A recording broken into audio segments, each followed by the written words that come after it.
हमर मारा दादा गोर बाकी हवे मुहजू हमर मारा दादा गोर बाकी हवे मुहजू मन करी तो बात में ना आवेला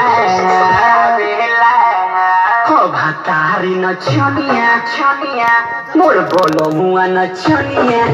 जो करे की रोल निभावेला मोर बोलो मुआ न छनिया जो करे के रोल निभावेला डीजे ब्रजेश चकिया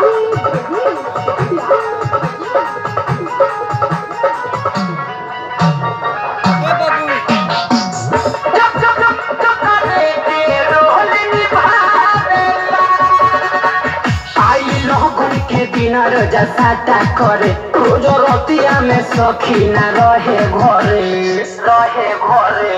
हाय हाय हाय आई लगन के दिन रोजा साटा करे रोज रतिया में सखी ना रहे घरे करी क्या तनो सिंगार नहीं करेला विचार नहीं चले कतन खोजे भावेला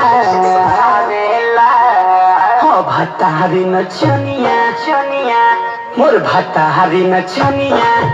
जो करे के रोल निभावेला मोर बोलमुआ न छनिया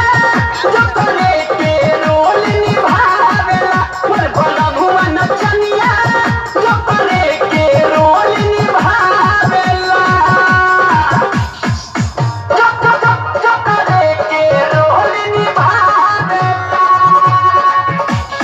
डीजे ब्रजेश रोल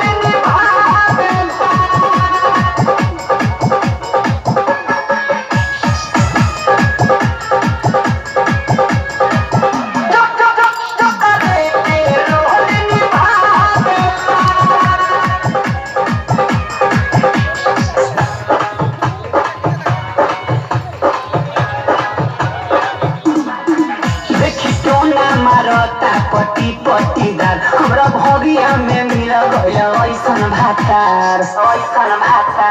हाय हाय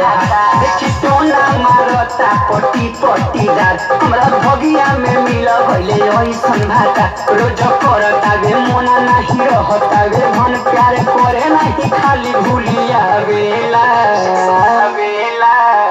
हो भतारी न छनिया मोर बोलो मुआ न छनिया जो करे की रोल निभावेला मोर बोलो मुआ